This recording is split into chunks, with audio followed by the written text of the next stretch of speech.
Hi, everybody, and welcome to the next installment of the Leadership Insights series from the Møller Institute. My name is Ruth Berry, and I'm one of the associates here at the Møller.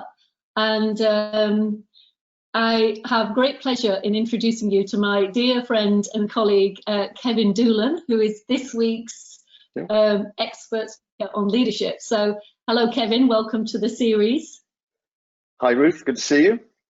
Good to see Sunny you too. Day at both ends here. We've kept it very sunny. Very nice day indeed. We're having a very good spell of weather. Anyway, our purpose this afternoon is to hear from Kevin, really, to hear from you about your thoughts and experience of leadership in the few years of your career so far. So I'm just going to ask you a couple of questions, Kevin, if it's all right. And, you know, but whatever you think you want to discuss with us about leadership and your insights into that will be very welcome. So the first one is really, I just wondered if you could talk about where you've seen, you know, your impressions of leadership, what you think are the best leadership qualities that you've come across in your career. Yes, thanks, Ruth. What I think it would be useful is just to look at my own leadership journey, really, and how I developed and the things that I learned, some of them with my jaw on the floor, having supposedly been a leader for quite a long time, when I was bundled off by my firm over to America to go on a leadership program. And I think there were a couple of theories and frameworks there that really resonated with me, and I hope they'll mean something to the people viewing this. And the first of those really was about Professor John Kotter, who was at Harvard Business School. And he had this idea that there was a strong line to be drawn between activities in an organization of the management and activities of the leadership. And he published this article, What Leaders Really Do. It just resonated with me because it made me reflect on so many situations I'd been in and thought, did we act like managers there, or were we really displaying leadership qualities? And the division he set up was this. He said that management really is about managing complexity in an organization. It's about enabling you to deliver what the products and services that you promise to deliver. It's about staffing, quality control, recruitment, and whatever. It's day to day, and it's kind of hitting the quarterly budgets. So it's kind of engine room stuff. And he said a leader's role is completely different. A leader's role is to create a vision and to drive change so that the organization move towards that vision. So you can see they're really quite different roles and intention often. And in this article in Harvard Business Review, he said corporate America is greatly overmanaged and underled.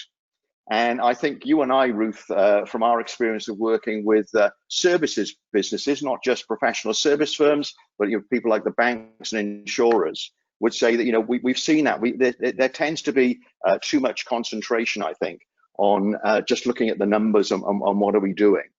And I think it can be quite tough to have these two roles in one person.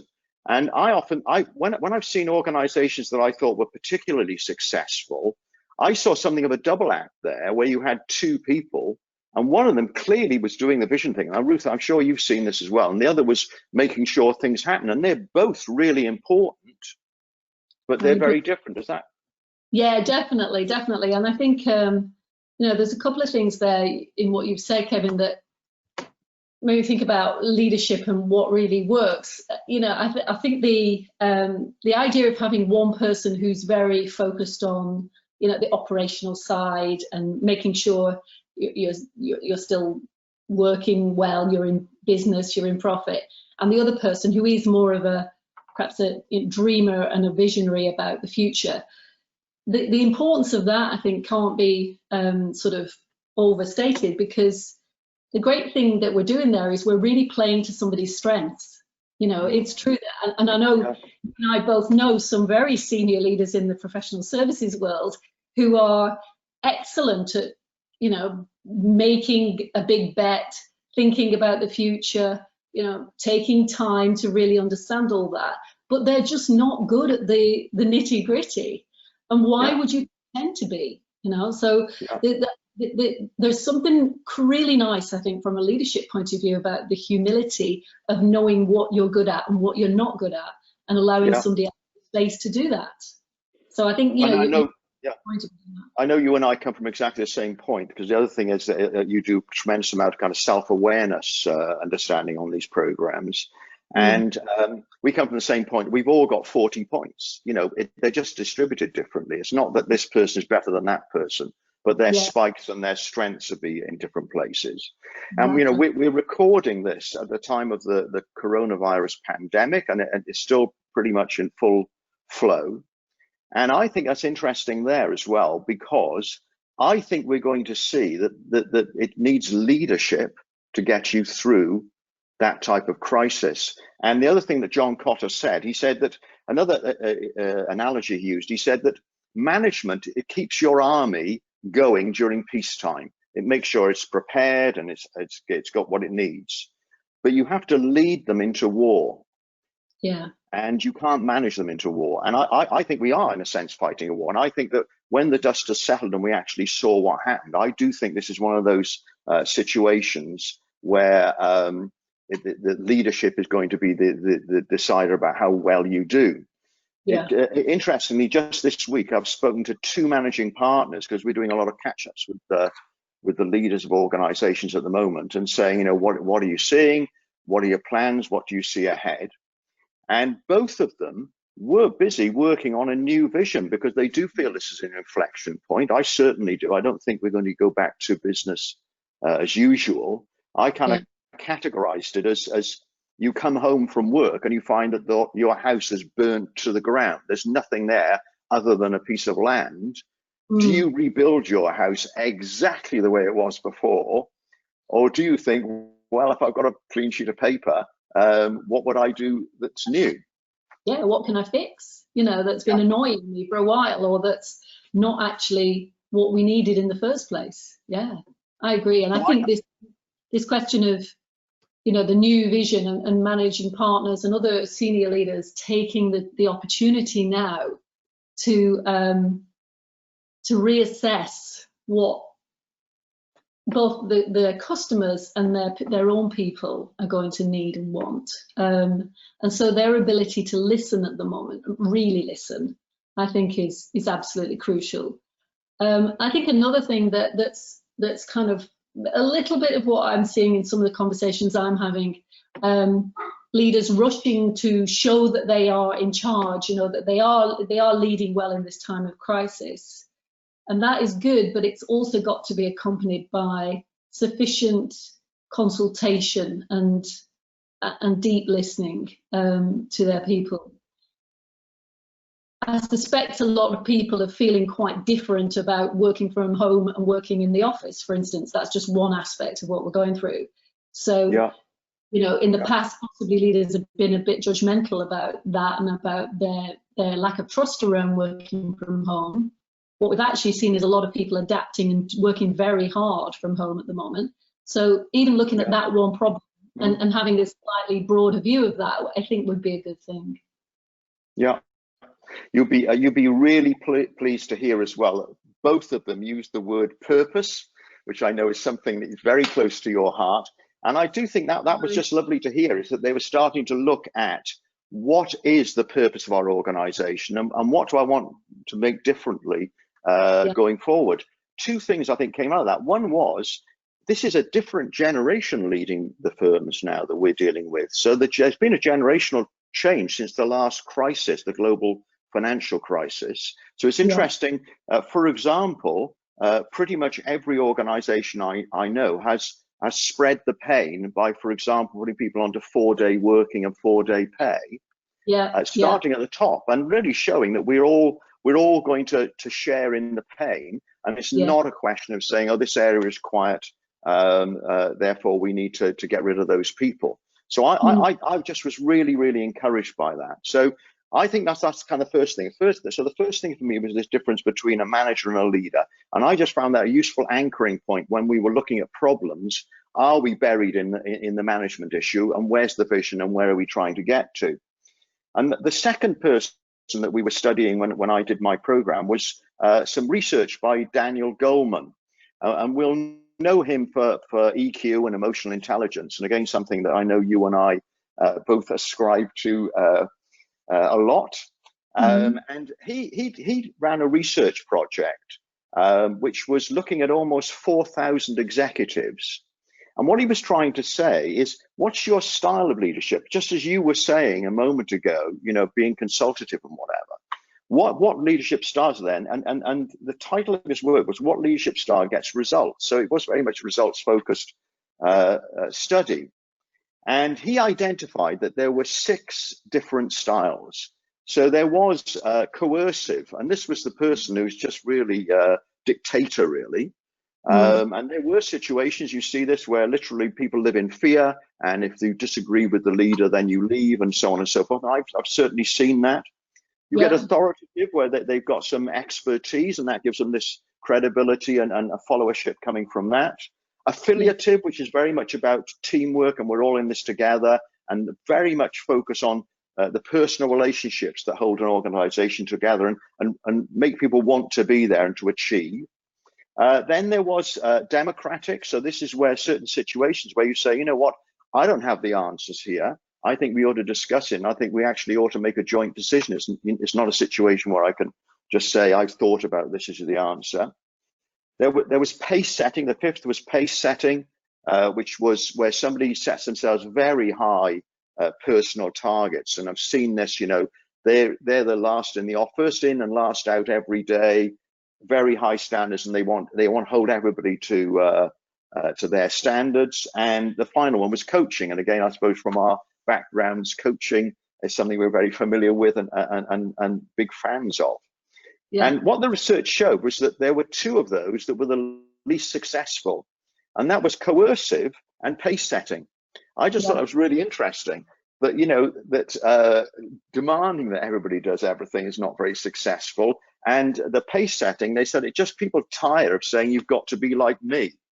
You know, this is what I'm doing. I'm in at 7 o'clock and I leave at 11 o'clock at night, and therefore you've got to be me. And I just thought so. And then so it then kind of gave you a toolkit of saying, well, those are there are 4 left, which and he didn't rule out the others. He said I can see situations where they work. And then it came to, well, he says the key is not to be one of those, but to be flexible and to use, and of course, what we're teaching day in and day out when we have groups of executives from around the world on our programs at the Møller Institute, is it's about being flexible, understanding that it's not about being you and this person, but how do you flex, and it's contextual. How do these things play out? And I was a bit disappointed then, because he then said it's about choosing the right golf club.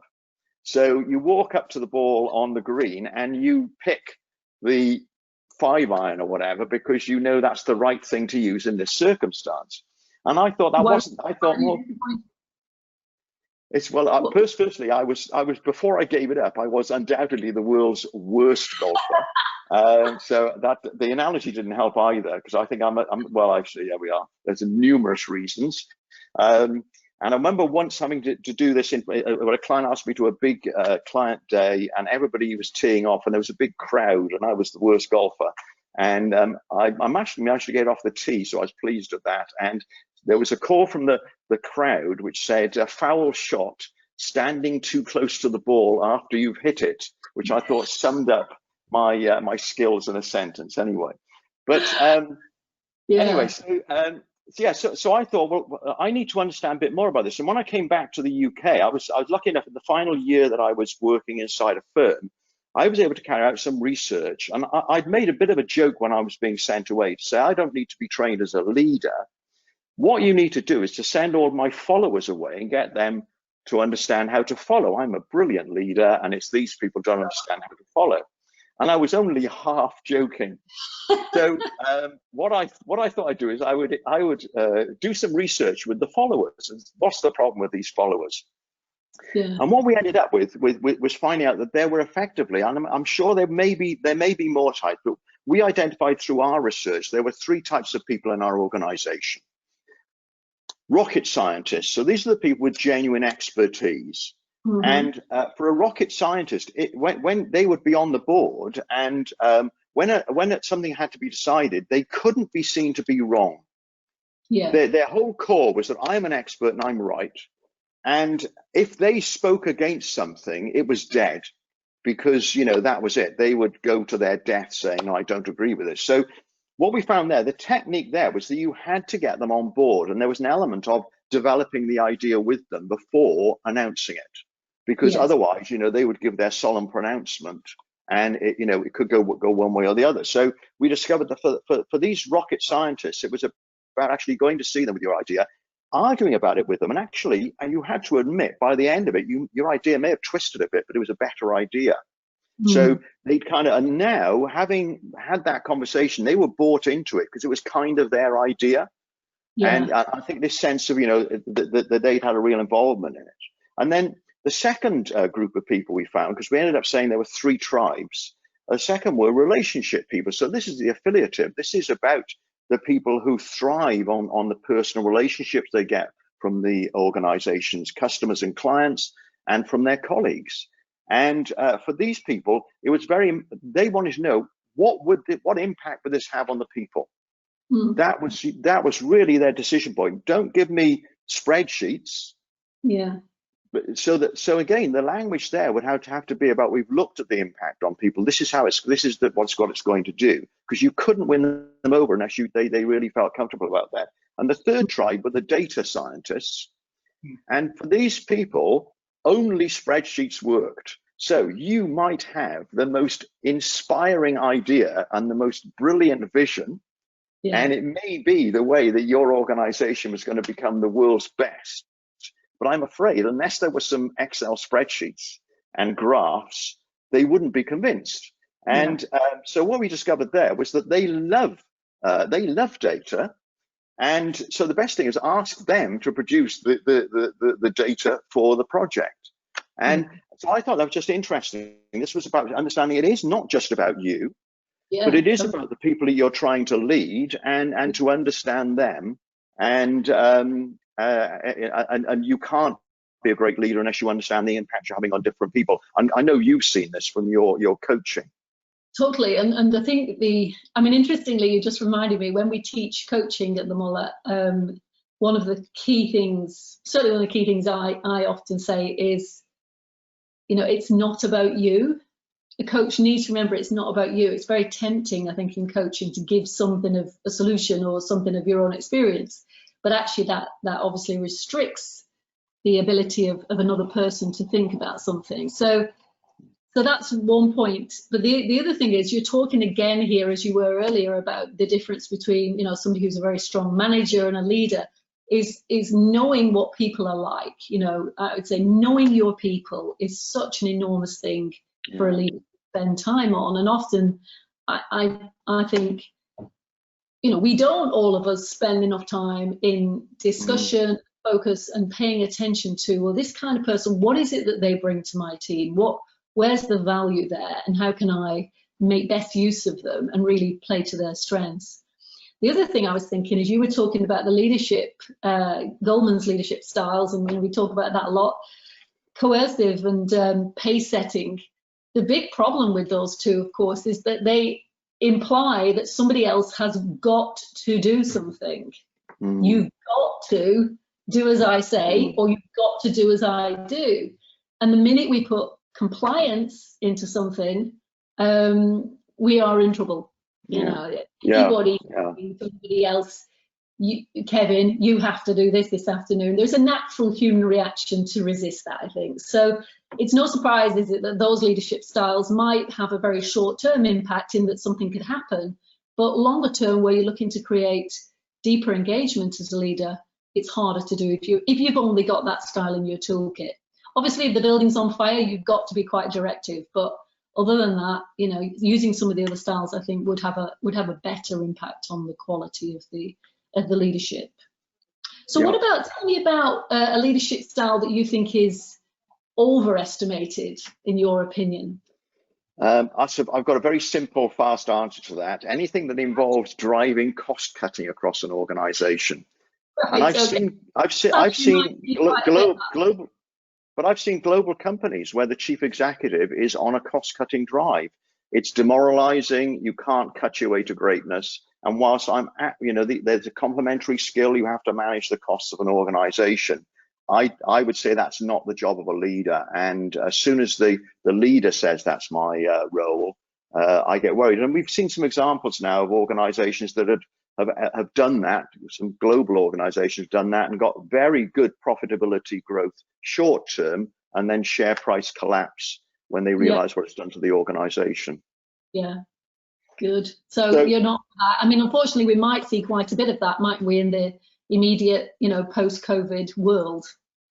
Yes, I think it needs to combine with the vision of where you're taking the organization, so people can find something that a flag they can kind of rally behind, rather than just saying, oh, great, we've got years. And I've seen this in some of the biggest banks, where they've had so many years of cost cutting that you end up just with a demoralized workforce. And I don't deny that cost cutting may be needed, but so is the leadership piece, so is the vision piece. Absolutely. And what about leaders you admire, Kevin? I mean, is there anybody in mind particularly who you've seen over the years, or who's in the public eye perhaps, that you think, if I had to choose, that one looks pretty good? Yeah, I think we have a great example currently with Jacinda Ardern, who is the Prime Minister of New Zealand. I just think she's just the perfect model of a great leader. She's a millennial, so she's not. I'm not a millennial. I missed the entry point by a few months, as you know. But I think this is encouraging, because the millennials are wired differently. They're the most educated generation we've ever seen. They are stronger on sense of purpose and justice and doing the right thing. And I think, I was watching recently her speech to the United Nations, and her theme was kindness, global kindness, globally, countries being kind. And she actually said the important qualities of a leader are that you're pragmatic, empathetic, strong, and kind. And I just think that really gives me optimism about the future. That it could be we're seeing a new generation of leaders emerging, and it's a different focus. And to be honest, I do think it's about time that the world took a good hard look at itself and its working hours and the stresses and what it's doing to the planet. And I just hope that the good thing that comes out of the pandemic will be actually that we do take a bit of a turn here. So that's my hope. That is great. I agree. And I think the kindness point, we're seeing that a lot, aren't we? And we all know as individuals the impact of when somebody has been kind to us, that feeling, maybe even, forgiven us for something that we thought we'd done wrong, or that we were potentially worried about. The feeling of being forgiven and somebody taking a kind line with us has a very deep impact, I think, on individuals, and is, of course, such an important thing to role model. And I do think this comes back down again to, what matters. What matters is people feel, that they are not being judged, that they are able to give of their best. And a lack of kindness, or thoughtlessness, or cruelty in the way we speak to each other, or disregard, all those things, they don't help at all in that way. So I think she's right on there. I think it has to also be running alongside the ability also to be honest with people where things are not going well. But that in itself, I think I spoke about this on the Insight recently, is also an act of kindness. I think, to tell somebody exactly what it is that you're expecting of them and what they need to do, and maybe that's something they're doing that's not working. So yeah, kindness is fantastic, and she is quite impressive, isn't she? And yes, and what can I say? So many women in charge in the world doing such a great job. I'm a little worried that when the dust settles, we'll see that the women leaders outperform the men. Let's wait and see. It's quite possible. But I saw a definition of leadership was that you mentioned kindness. I think that makes you feel good about yourself. And I saw a definition of a leader is somebody who makes you feel good about yourself. And I think, that's a really key skill, and something we could all do with more of in the future. So those are my views.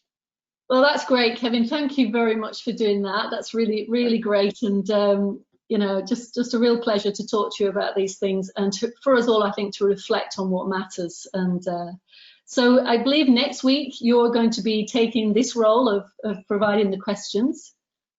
I am indeed, yes. So back on.